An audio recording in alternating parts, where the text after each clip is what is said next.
বন্ধুরা, সকলকে বাংলা নববর্ষ 1432 বঙ্গাব্দের শুভেচ্ছা। আমি আজ এসেছি চরপদর্শন উপজেলার বিয়েজডাঙ্গি গ্রামের ঐতিহ্যবাহী ভেন্ডারবাড়ি মেলায়। এই মেলাটি বিয়েজডাঙ্গির স্থানীয় বাসিন্দা কৈলাস সরকার মূলত এর আয়োজন করেন। শত বছরের পুরাতন এই মেলা নানান ঐতিহ্য ধরে রেখেছে।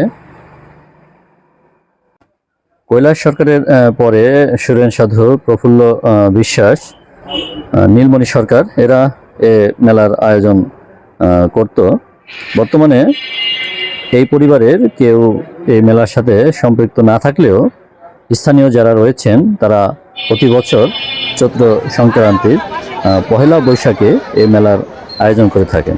প্রতি বছর এই মেলায় বিভিন্ন স্থান থেকে হাজারো মানুষের উপচে পড়া ভিড় থাকে।